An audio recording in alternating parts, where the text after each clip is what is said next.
All right, y'all, you're Locked On Falcons. I'm your host, Aaron Freeman, and today we are reviewing the All-22 film from the Falcons' Week 1 loss to the New Orleans Saints. We'll talk about the causes of the defensive collapse. We'll talk about the offensive line play, the quarterback play, and why Kyle Pitts was relatively quiet. You are Locked On Falcons, your daily Atlanta Falcons podcast. Part of the Locked On Podcast Network, your team every day.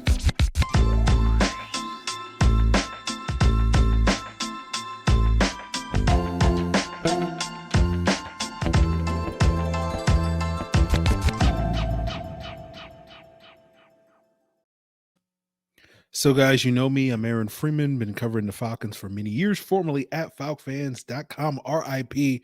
Of course, you may also know me as Sirius Black. You may also know me as Mr. Drew. And of course, the very humble host of this Locked On Falcons podcast, your daily Atlanta Falcons podcast, part of the Locked On Sports Atlanta podcast family. And today's episode is brought to you by LinkedIn Jobs, which helps you find the candidates you want to talk to faster. Post your job for free at linkedin.com/LockedOnNFL. So, guys, we thank you for making Locked On Falcons your first listen each and every day. Of course, it's free and available Monday through Friday on a variety of podcast platforms: Apple, Odyssey, Google, Spotify, and of course on YouTube. Make sure you subscribe to Locked On Falcons on YouTube, and you'll get the video version of the podcast the night before the audio drops. So, guys, today we'll be talking all about what I saw on the All-22 film. Fortunately, the NFL was punctual this year for basically the first time ever in Week 1, dropping the All-22 Monday night as they often do. And I was able to check it out Tuesday morning and put some clips up on my Twitter at FalFans. As well, if you want to peruse some of the things that I'll be touching upon in today's episode. Later at the end of the episode, we will talk about the Dion Jones contract restructure and what that means for his potential future and trade possibilities. But before we get into the film review, I do want to give you a little bit of a disclaimer. Today's episode, to some of you guys, may feel a little bit too negative, a little too nitpicky. And I want to say up front that I do believe that the Falcons outplayed the Saints and played a good game, a relatively good game of football for basically 75% of this game. But because of the result, we're probably going to spend a lot more time talking about the 25% of this game that went wrong as opposed to the 75% that went right. So we will spend some time talking about the things that went right for this team. But if you're like, why is he being so negative or that sort of thing, Mr. Drew, the negative Nancy, that's the reason for it. So let's jump into our first question, which comes from Northern Falcon on Twitter. He asked, lots of speculation about which defensive plays we were running late in the fourth, hoping you were able to shed light on it. Some say it was prevent, some don't, including the coach, who claims that they were still being aggressive. So I don't think the Falcons were playing prevent. They were just playing your sort of standard zone coverage late in the game. Now, if you look at their usage of man coverage in the first 3 quarters of the game, they utilized man coverage on 38% of their snaps, according to my charting, and 40% of their snaps in the fourth quarter alone. Now, the main outlier to that usage of that higher usage of man coverage late in the game was that 4-play drive starting with 12 minutes and 41 seconds, where the Falcons had just gone up 26-10, and basically starting out that 4-play drive where the Saints went right down the field and scored with a number of big plays. The first 3 plays, they did play zone coverage. They switched to man for the 4th and final play in the red zone, but it was too late at that point in time. And I don't think the Falcons, again, were playing prevent defense in that situation. I think they were primarily playing your standard cover 2, cover 3 zone. I think the main issue on that particular drive especially was they just stopped getting pressure, and I think that was mostly due to substituting their backups into the lineup in terms of their front guys. I think the Falcons did an excellent job getting pressure in the first half of this game based off my charting. On 15 dropbacks the Saints had in the first half of the game, the Falcons got pressure on 8 of those, about 53% of the time. And yesterday, if you listen to yesterday's episode, I talked about a good benchmark for pressure rate being 35%. So the Falcons were well above that in the first half. Then in the second half overall, it dipped to about 30% pressure rate. And then if you just isolate the fourth quarter alone, it was a 13% pressure rate. And so whether you want to attribute that to the team running out of gas, essentially basically what happened was good things happen to defenses that get pressure on the quarterback. Bad things tend to happen to defenses that go get pressure on the quarterback. And we saw that come to fruition for the Falcons in the fourth quarter. And I think a lot of their success early in the game and their effectiveness pressuring the quarterback is mostly attributed to better coverage early in the game. I think, a number of those sacks they got in the game, you could call coverage sacks because the Falcons really locked down the Saints receivers in those situations, giving their pass rushers that extra split second or two to get to the quarterback and finish those plays. I also think a lot of their early success pressuring the quarterback was in part due to a really solid performance from Grady Jarrett, sort of being their alpha in terms of their pass rush, and then them being able to dial up pressure with a number of blitzes. Carter and Ebiketie and a couple of other guys did get pressure in this game, but it was mostly Grady Jarrett and when they were blitzing that produced the majority of that pressure. Now, the reason why I think to a lot of people's eyes it looked like prevent defense, because once you go back after that 4-play drive where the Saints went down the field and scored, and the Falcons started dialing up more blitzes again, they were not as effective getting home in those situations, and their coverage was a little softer, right? The cornerbacks were giving up a little bit too much cushion in order to not give up those big plays deep. They didn't want to get beat deep, and that contributes to the perception of why it looks like prevent, where you're more worried about the 40-yard play than the 20-yard play in front of you. And now the one exception to that was the 40-yard play that the Falcons gave up to Jarvis Landry, where I just think that was Casey Hayward having bad technique, which is disappointing given his veteran status moving forward. But going back to the notion of them not being able to get pressure late in the game, based off my charting, in the first half of the game, the Falcons blitzed a total of 5 times. They were able to get pressure on 3 of those plays, so about 60% of the time, and the Saints had a success rate on those 5 plays of 20%, or only were successful on 1 of those 5 plays. Now, in the third quarter, the Falcons blitzed 5 times again, and they got pressure on 60% of those plays. The Saints' success rate was about 60% on those plays. So 3 successful plays, but 2 of those successful plays, they only got 4 and 6 yards. So it wasn't as if they were gashing the Falcons on those successful plays. Now, in the fourth quarter, the Falcons blitzed 6 times, and I think this is contributing to why Arthur Smith says that they stayed aggressive at the end of the game, but they only got pressure on 17% of those plays. And the Saints had a success rate on those 6 plays of 67%, and the 4 successful plays, the Saints scored a 3-yard touchdown. They gained 17 yards, they gained 31 yards, and they gained 20 yards. So they were much more effective gashing the Falcons for notable plays in the fourth quarter when the Falcons were blitzing.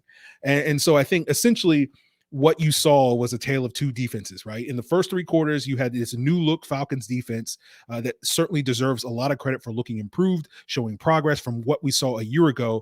But then in the fourth quarter, you saw the same old Falcons defense that was so problematic last year, where they weren't getting reliable pressure when they sent 4 rushers. And then when they dialed up blitzes, they weren't getting home. And so the last point I will add when talking about why the Falcons had a collapse is I do think Jameis Winston deserves some credit for having a hand in it. I think Jameis Winston was much better in the fourth quarter than he was in the first 3 quarters of this game. Now, a lot of that is probably due to the fact that the Falcons were much more effective pressuring him earlier in the game, and that led to him being a little bit more inaccurate. That led to him playing a little bit fast, and we know that pressure tends to speed up the clock in quarterbacks' eyes. But I think late in the game, he was on the money. Like a good example of an on the money throw that he made was on the start of that drive with 7 minutes left in the game, where the Saints went down the field and cut the lead to 2 points. The first play, Winston hit Chris Olave on a 20-yard throw. It was a hole shot in the Falcons cover too. And we saw last year AJ Terrell on those hole shots sink and break up those passes, and that was one of the reasons why we all lauded AJ Terrell a year ago as arguably the league's best cornerback. And he wasn't able to make the play on this situation.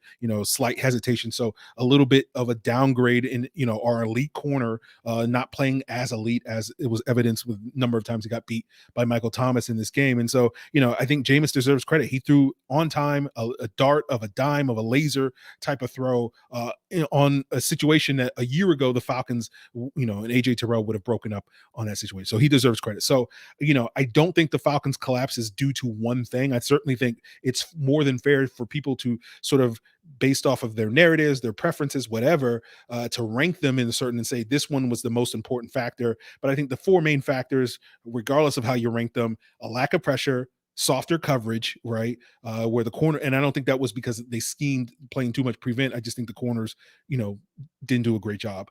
I wouldn't blame the play calling from the defensive standpoint. I would blame the decision to substitute on that 4-play drive and put the backups in.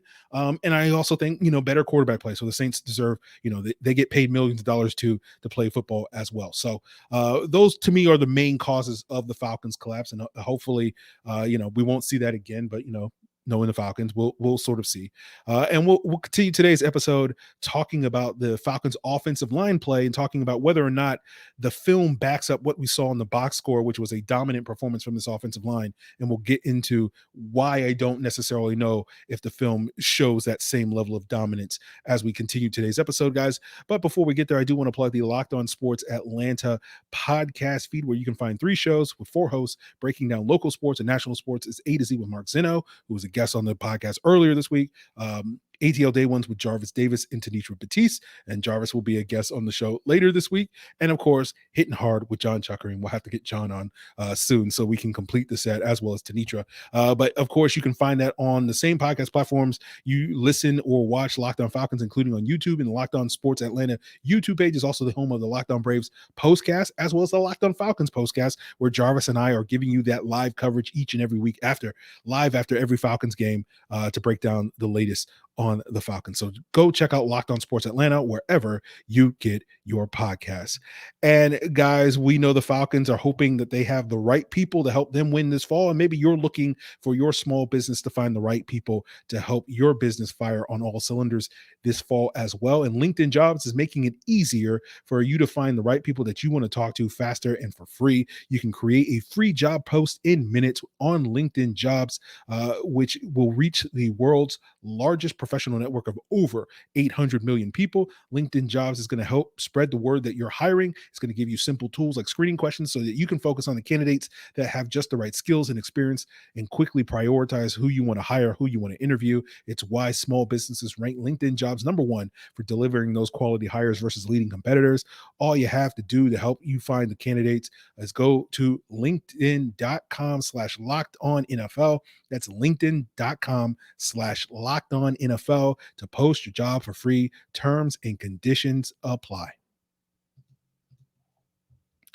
So continue today's All-22 review. And again, appreciate you guys for checking out today's episode and making us your first listen. Make sure you subscribe to Locked On Falcons on YouTube before we move forward, as well as give us that 5-star rating on your podcast app of choice. But our next question comes from Fifth Alphabet on Twitter. He asks, let us know what Drew Dalman is looking like. And so this will allow me to talk more about the offensive line. So specifically about Drew Dalman, I thought he did some good work as a run blocker. We didn't quite see those sort of heat-seeking missile second level runs that you want as a staple of the outside zone scheme to sort of spring those cutback lanes on those stretch plays and whatnot. But you did see some good work on some of those inside runs where him and Elijah Wilkinson were doing those combo blocks, which is double teaming and moving those nose tackles off the ball and creating that space up front. And that to me was much better in this game than we had saw on a regular basis from the left guard center combination a year ago. So I think it was a solid debut for Dalman, nothing special to write home about. And I think that's kind of the overall takeaway I have for the offensive line. You will take what we can get, right? It's an improvement from last year. And as you guys often hear me say on this podcast, whenever we have a conversation about anything on the offensive line or defensive line, I say beggars can't be choosers. And so what I will say, though, is I don't know if the film backs up what the box score probably says, right? You look at the box score and you say 0 sacks allowed, only 1 quarterback hit allowed, a pressure rate of 11% according to Pro Football Focus, which was the lowest in the NFL in week 1, and 201 rushing yards. And you would conclude, hey, the offensive line was dominant in this game.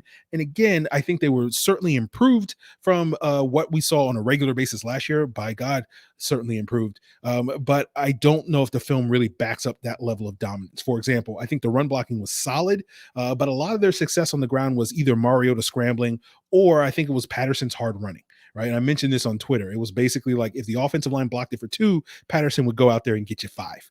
And there were certainly a few more plays where Patterson or where the blocking was there for more, but those were more the exceptions than the norm throughout the day. And you use a good example is that questionable 3rd and 3 call that the Falcons made late that we talked about on Monday's rapid reaction that I was questioning and wanting the Falcons. They ran the ball in that instance, the exact same play that they ran earlier in the game on a 3rd and 1 that they did convert. And I wanted the Falcons to kind of dial up a play action in that situation because kind of everybody saw that play call coming from a mile away. And that was a play where they had an unbalanced line. They moved Caleb McGarry to the left side. They had Parker Hesse going in motion. They were pulling Chris Lindstrom to the left side as well. And the first time they ran it on the 3rd and 1, which they did convert, it wasn't well executed, right? Basically, the only reason they converted because Cordero Patterson put his head down and just rammed it in for 2 yards.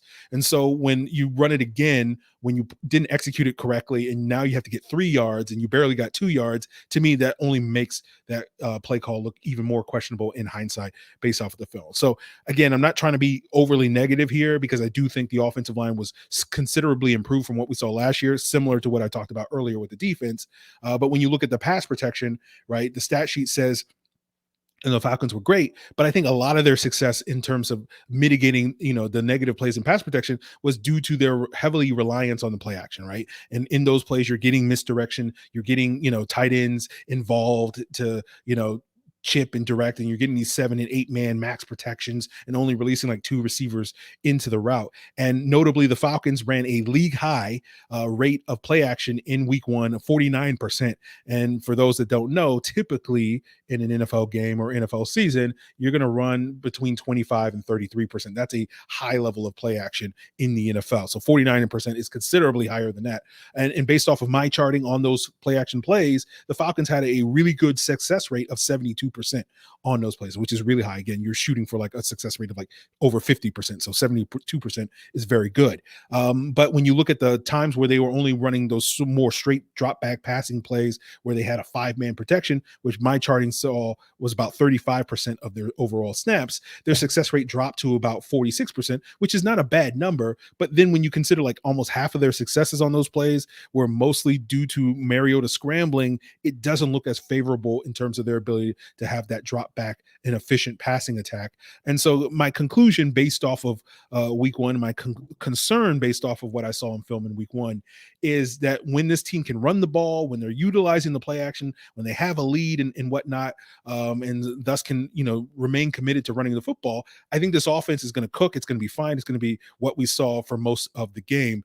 But if they have to get into a straight drop back passing game, which comes where, you're having to, play from behind and throw the football. And we may see that come up, particularly against some of these more high powered offenses like the Rams this week. I do think that could potentially spell trouble for this team. So I do think the offensive line does deserve some credit because when they were running those 5-man protections, they mostly held up. It was maybe one play, I think, where they gave up pressure in that situation. And I think for the most part, I have less concerns with the offensive line's protection in those instances than Mariota's performance in those instances. I think he played a tad too fast, similar to what we saw with Matt Ryan a year ago. He was a little too quick to throw the ball, a little too quick to tuck it and run. Obviously, that wasn't as big an issue with Matt Ryan last year. But I think with Matt Ryan, it made sense because he was hit a whole bunch, right? And that led to his clock being sped up. He was hit a league high 130 times last year.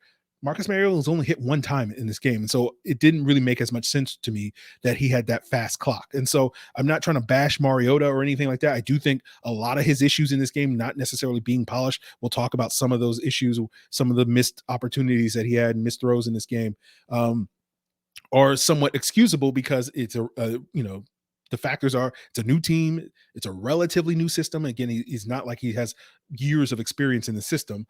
He had limited preseason to knock off basically 2 years of rust.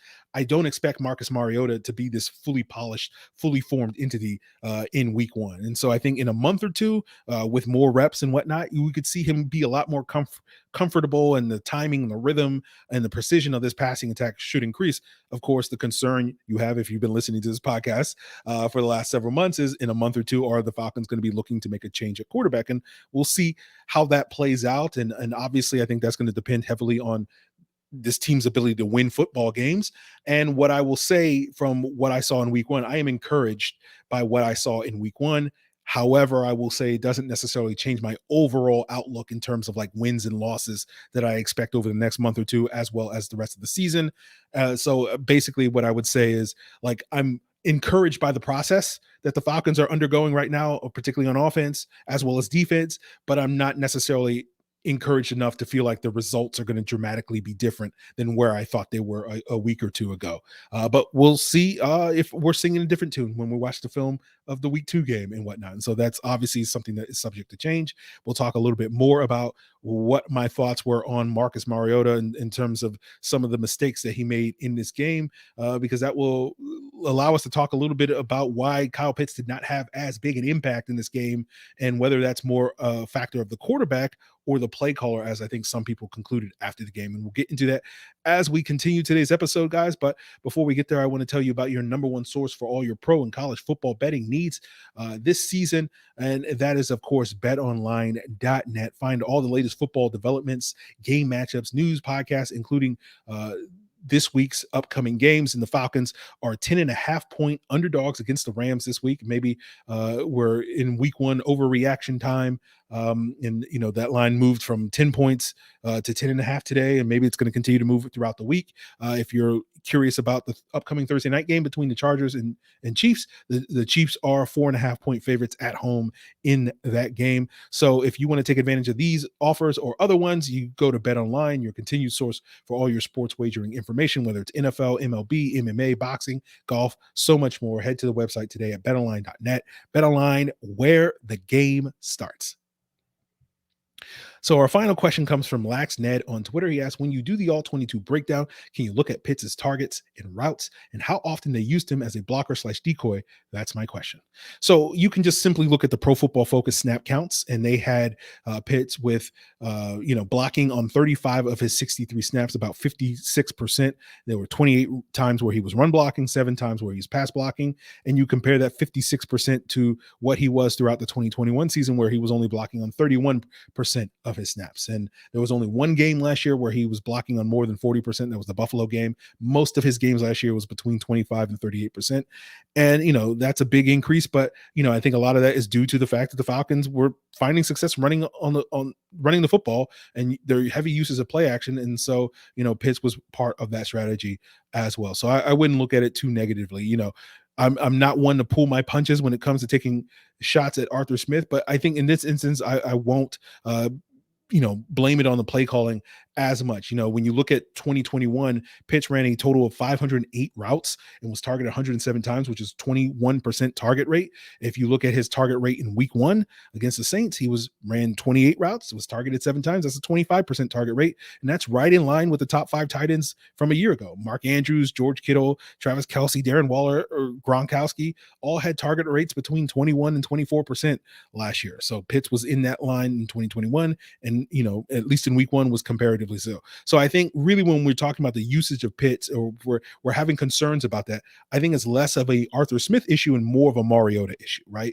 The reason why Pitts was targeted 7 times, but he only caught 2 passes. I think more of that is on the quarterback than it was the play caller, right? I think there were missed throws. One example where the timing was off on this play, going back to what I said about Mariota before, not being fully polished in that regard. It was a 3rd and 5 in the second quarter where Pitts got popped by Tyrann Mathieu, and the ball came loose and it was ruled an incompletion. And Mariota was late on the throw. I timed it. It was about 1.3 seconds between when Pitts started his break and when Mariota started his release.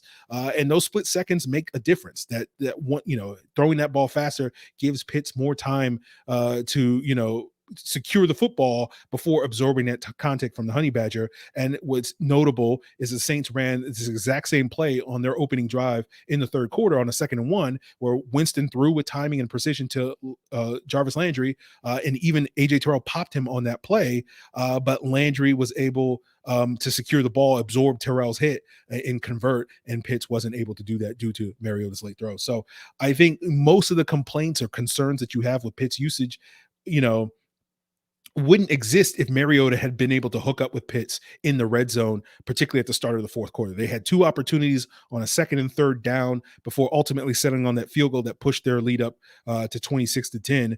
And both times they had Pitts on to me, a design play to get him one-on-one with a safety that the Falcons just weren't able to take advantage of. And the first time, I think it was on Mariota. He wound up throwing underneath to Anthony Ferkser on that particular play. And I put this play up on my Twitter so you can see a video version of it. And I noticed a number of people in my mentions were like, oh, well, look, Patterson's wide open underneath for a potential touchdown. But here's the thing about watching film, guys, particularly those that are new to it. The eye in the sky sees everything, right? But a human being can only see what he's looking at, right? And so Mariota didn't see Patterson on this particular play, and I don't blame Mariota for missing him on that play because I think he actually read the play correctly. He just made the wrong decision after his read, right? And I'm not an expert on this. I generally give the quarterbacks the benefit of the doubt when it comes to this stuff because I know they have a better grasp of these concepts and these plays than I do as an outsider. And I usually only call them out when it comes to like egregiously wrong, when I know that's the wrong read, that's the wrong decision, that type of stuff. And this wasn't an egregious one. It just, I feel like Mariota probably read it slightly wrong. All right. The Falcons were in 13 personnel. Their 3 tight end sets. Their 3 tight ends were lined up to the left, Pitts, Ferkser, and Hesse. They had Drake London split out wide to the right. And then they had Patterson in the shotgun next to Mariota going to the right. And so the Saints had 3 defenders on their left side, the middle linebacker in the middle, and then 3 defenders on the right side. And so you get 3 defenders against 3 receivers. You got a potential one-on-one, 3 defenders against 2 receivers, Patterson and London on the right side. That favors the defense. So I think Mariota made the right choice to read it from the left side where he had the potential one-on-one. I just think he made the wrong decisions, right? I think the way that he's supposed to read that is to read the underneath defenders, right? Pitts is running a vertical out route or a corner route. And basically, if the underneath defenders carry Pitts vertically, then he throws it underneath to Ferkser as he did, right? But if they don't carry Pitts vertically, then you got Pitts one-on-one against Marcus May. You throw the corner to the 6'6" unicorn of a tight end, and you expect him to win that situation. The Saints defenders did not carry Pitts vertically, and yet Mariota still threw it underneath. And again, right read, wrong decision in that opinion. Then on the next play on the third down, the Falcons are in a 2-by-2 set, 2 receivers left, 2 receivers right, Pitts and London on the right side. Pitts runs an out pattern against the Saints cover 2 match, cover 4, whatever. They ran a similar cover 2 match, whatever, on the previous play. And I think in this instance, the design of the play is to throw it to the back pylon, let your 6'6" tight end go get it. And you saw Mariota looking his way. So, realizing the error of his mistake, but pressure flashes in his face and he instead tucks it and runs and scrambles and then winds up trying to hit Brian Edwards late in the back of the end zone, and Edwards can't make the diving grab, and the Falcons settle for a field goal. And in both of these plays, the Falcons were in their 5-man protections. The 5-man protection held up on the first play, on the check down to Ferkser, did not hold up on the second play where Chris Lindstrom gave up that pressure. And again, that contributes to why I say Mariota was playing a little bit too fast, because he just immediately throws the underneath throw to Ferkser on that first time, playing a little too fast, where he just needs to hold it for like another split second and just throw that corner to Kyle Pitts. And then, the second time he's playing fast because, pressure is in his face. So that's legitimate playing fast in that situation. So what I will say to conclude today's episode, where I do think it is fair to knock Arthur Smith is, he's not really scheming up specific things for his unicorn of a tight end. But like, if you've been listening to this podcast for last year, like you know that I've been talking about that. I've been harping on that for basically the last year. And this was, what I was talking about with the Ridley stuff last year, where, Arthur Smith talked a big game about adjusting his system to his personnel and didn't really do that, and was asking Calvin Ridley to run these dig routes that he's not very good at. And it didn't work.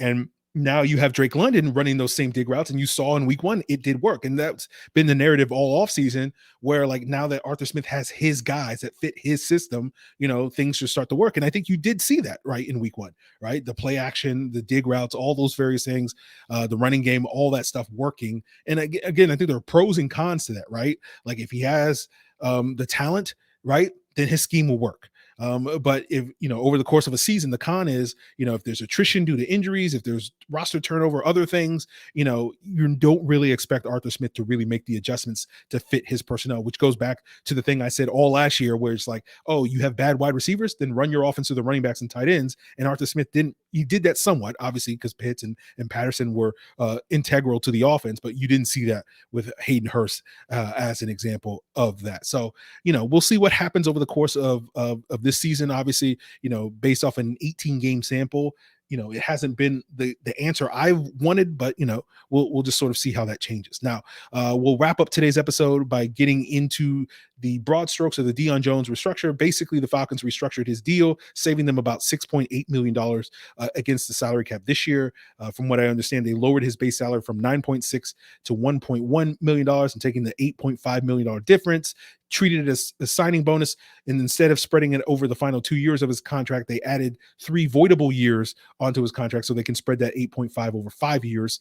And so basically what, as all restructures, these sort of simple restructures work is, you get $7 million in savings this year, but you wind up tacking on like $7 million in dead money next year. And that's not a major issue. That's not a problem for the Falcons, given that they're already going to be around $65 million in cap space potentially next year. So what this does is 2 things, right? The first thing is it lowers his cap hit from 20 million to 13 million. And that's a lot more palatable if you do wind up keeping Dion Jones for the rest of the season, right? A $13 million backup linebacker is much easier to swallow than a $20 million backup linebacker. And then the other thing is it makes it easier to trade him, right? The trading team, the acquiring team for Dion Jones would only have to absorb his $1.1 million base salary instead of the $9.6 million base salary previously. That's basically slightly more than the veteran minimum that they could sign somebody off the street tomorrow. And so when you look at the salary cap situation of the other 31 teams in the NFL, 29 teams currently in the NFL, according to overthecap.com, have over $2 million in salary cap space. So they could afford to keep on Dion Jones. I think actually 31 teams have more than $1.2 million in salary cap. So technically more teams can afford to trade for Dion Jones today. While previously, when it was $9.6 million base salary that they had to absorb, there were only 6 teams in the NFL, according to overthecap.com, that had more than $10 million in salary cap space. So basically what this does is it opens at least like 23 other teams to be financially able to make a trade for Dion Jones. And so this is what we talked about back in July, where we sort of used the comparison with the Baker Mayfield contract and how that deal worked, that the Falcons, if they were going to trade Dion Jones, were probably going to have to absorb some of that contract. And rather than negotiating that at a later date, if they were to trade him, they basically bit the bullet right now. And there's basically doing it ahead of time and saying, we'll take, all but $1.1 million of that contract and you guys can have at him. So if and when Dion Jones comes off of injured reserve, starting week 5, I believe October 3rd is when that day. There's a 4-week window between then and when the trade deadline, which is, I believe, November 1st this year. And they can make a trade in that window. And if they don't make a trade in that window, then Dion Jones, continues to be a Falcon for the remainder of the season. And we'll see what kind of role they can carve out for him. And so it just kind of remains a we'll see scenario. But I would say that the odds have gone up that the Falcons now will be able to find a trade partner for Dion Jones, because it's going to be a lot cheaper for someone to take on. And basically, if now 23 more teams or 24 more teams can trade for him, you can basically say the odds that Dion Jones gets traded just went up 70 to 75%, because now 70 to 75% of the league can now afford to trade for him. So that's one way of looking at it. So that is going to do it, guys, for us here on today's week 1 All-22 review. Tomorrow we'll be back with a crossover Thursday with Travis Rogers of the Locked On Rams podcast. And speaking of the Locked On Rams, you may notice that no more Aaron Donald behind me in the poster. As I said, guys, there's only goats that go up on this wall. And if you now notice, the goat that is currently up there is Toph from Avatar: The Last Airbender. A friend of mine drew this. And if you're interested in, finding more art like this, you can go to Judy Blue Creations. I'll put judybluecreations.com. I'll put a link in the description below as well. And speaking of goats, we thank you for making this podcast your first listen. Of course, it's the greatest film reviewer of all time, but your second listen could be the goats here on the Locked On Podcast Network, which break down all 32 NFL teams. And that's Brian Peacock and Matt Williamson, the former NFL scout, breaking down all 32 other teams in addition to the Falcons. I'm sure that those guys don't spend too much time talking about the Falcons. So that's why you got to come to Locked On Falcons and subscribe to this episode. But check that out as your second listen, guys. And if you didn't get your questions submitted, there still may be an opportunity on Friday's episode to answer some questions. You can submit them via Twitter at Locked On Falcons, Facebook at Locked On Falcons. You can send an email to lockedonfalcons@mail.com. And you can also leave a comment here on the Locked On Falcons YouTube channel. And if you didn't hear the news on yesterday's episode, we now have a Discord. So that will be another way for you guys to submit questions for future Q&As and mailbags and all 22 reviews and all that various stuff. And I'll put the link in the description below. There's probably also a link on a pinned post on Locked On Falcons or Falcons' Twitter page. I'll probably even throw something up there on Facebook and probably in the YouTube comments as well. There you guys have it. Really appreciate you tuning in another episode. We'll be back tomorrow again with a crossover Thursday. Appreciate it, guys. Till then.